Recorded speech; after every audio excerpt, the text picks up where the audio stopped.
quase direto de Brasília. Conosco o Coronel Tadeu, suplente do partido em São Paulo, que deve assumir o cargo de deputado federal após a oficialização do pedido de afastamento de Carla Zambelli. Coronel, boa noite, obrigado por conversar com o Band News TV. Estava vendo aqui as notícias, né? E o senhor, mesmo sendo o beneficiado, critica a decisão do Supremo em relação a Carla Zambelli, é isso? Boa noite. Boa noite, Felipe, boa noite, Helene, boa noite a todos que nos assistem nesse momento. Sim, eu tenho minhas ressalvas, viu, Felipe? Tenho minhas ressalvas em relação a essa decisão, porque eu acho ela muito dura pelos fatos que foram apurados no curso desse processo. A gente está vivendo aí praticamente um descompasso muito grande na justiça em relação a várias decisões, né? Eu vou dar um exemplo de hoje, por exemplo, eu não lembro o nome dele agora, MC Rodo, alguma coisa assim, que acabou sendo solto lá na penitenciária de Bangu e foi investigado por envolvimento com tráfico, com o Comando Vermelho, né? E esse sujeito, por enquanto, está solto. Nós tivemos ali a questão da... A gente perdeu o contato Rodrigues, agora. que também acabou... Eu estou escutando. Ah, tá. Não, Tinha caído o seu contato, Ok. Coronel. É que depois o senhor falou do MC Pose do Rodo, né? Que ficou, eu não conhecia. MC Pose. Eu não conhecia o MC Isso. Pose do Rodo antes da notícia aqui, mas ali teve problemas, né? E aí o senhor falava que ele já está em liberdade. E aí nós tivemos problemas. Por isso que eu estou vendo esse descompasso, então eu não consigo aceitar uma punição tão severa para cima da Carla Zambelli e outras condenações, né? Quando a gente poderia ter uma medida mais justa. Não estou aqui isentando a Carla Zambelli pelo fato, mas a punição ela é muito pesada mesmo. Se eu não me engano, ela tomou uma condenação de 8 anos pelo caso da arma num dia antes da eleição, né? 8 anos e alguma coisa, e agora 10 anos pelo fato do hacker aí, eu não lembro o nome do hacker, não me vem o nome no momento. Mas veja só, esse processo do hacker, onde ela tomou 10 anos, é a palavra de um contra o outro. Eu não vejo provas cabais que possam comprometer a Carla Zambelli nesse processo. Essa é a análise que eu faço por tudo que eu li na imprensa, por tudo que eu li do processo, que eu tive acesso, não foi o processo inteiro, mas é muito pesado, 10 anos e a cassação do mandato. E aí me vem um seguinte questionamento, né? Ela acaba tomando duas punições ao mesmo tempo, uma condenação criminal e também uma condenação eleitoral, que é a perda do mandato. Vamos lembrar que a Carla Zambelli teve quase 1 milhão de votos. 1 milhão de votos. Então, eu critico essa decisão, né, por conta do excesso. Eu vejo o excesso e eu acho que essa punição ela deveria ser bem menor do que ela foi. Agora, Coronel, assumindo de forma, né, interina essa cadeira na Câmara, no lugar da Carla Zambelli, como o senhor pretende observar as pautas no Congresso? Tem alguma pauta prioritária que você dará mais luz, seguirá aí com maior atenção como legislativo?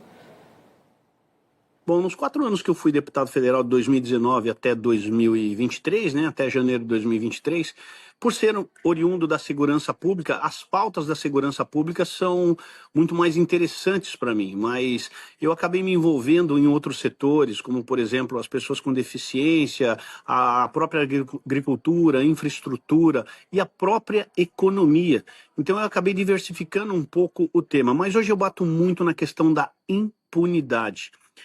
O Brasil virou o país da impunidade. Infelizmente, a gente está vivendo uma situação muito esdrúxula, onde o bandido ele é preso, a polícia prende, a justiça solta. A gente precisava rever isso com uma extrema urgência.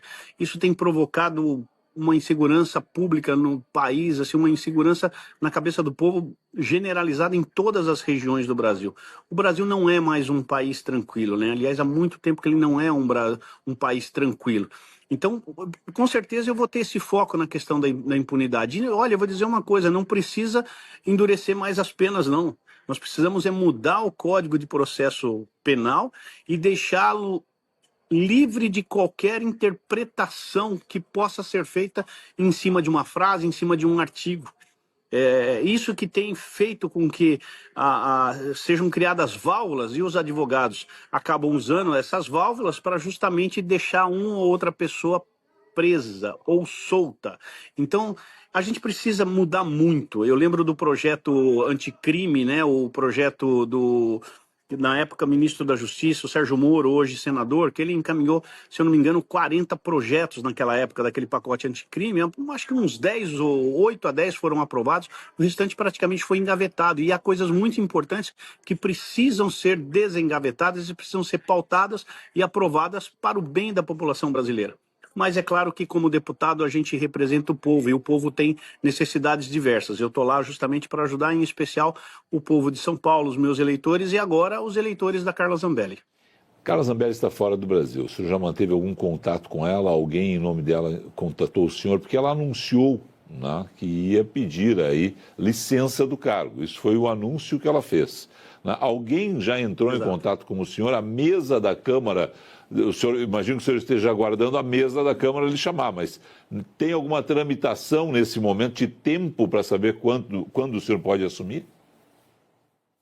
Bom, essa é uma pergunta que eu tenho respondido praticamente a cada 5 minutos, né? E aí, coronel, quando é que você assume?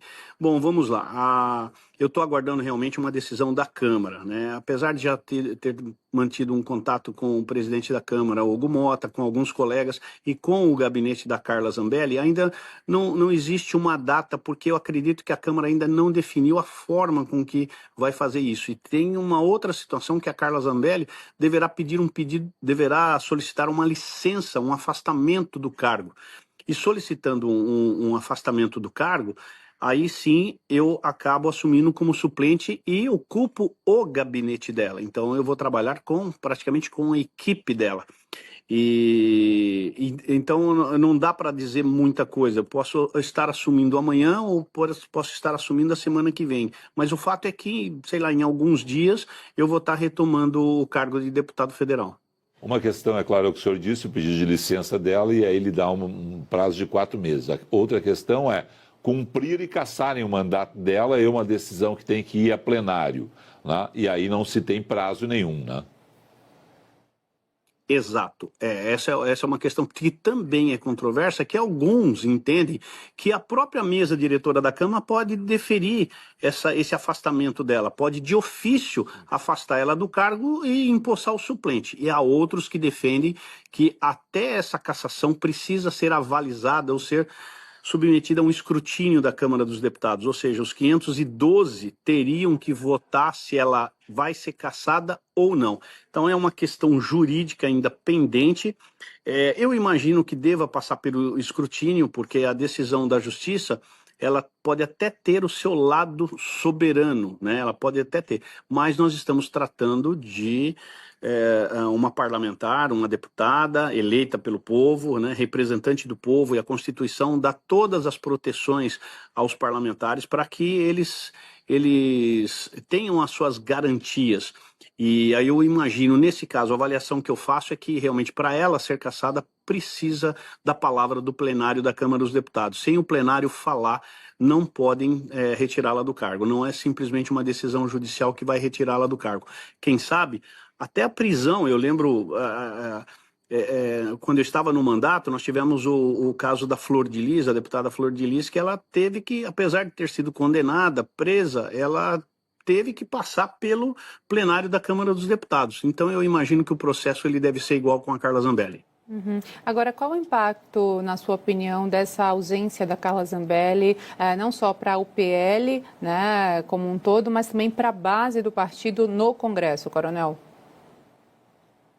Bom, eu não preciso dizer que a Carla era uma das... ela é uma das grandes representantes da direita brasileira, em que pese ter ocorrido essa condenação e outras duas que estão em andamento, ela é uma grande representante, sem sombra de dúvidas, ela é uma referência dentro da direita.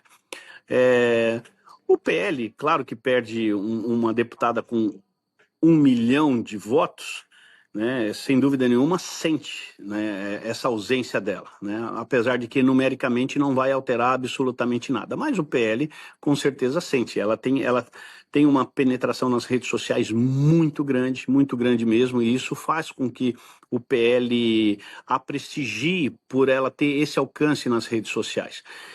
Em relação à própria Carla Zambelli, eu até já havia dito isso em uma outra oportunidade. Ela ficou numa, não digo nem numa encruzilhada, mas numa bifurcação com apenas duas opções. Ela sabe que a condenação poderia vir a qualquer tempo, né, e uma condenação pesada, né? Nesse momento ela sofre duas condenações, uma de 8 anos, uma de 10, as penas se somam, vai para 18 anos, então seriam 18 anos.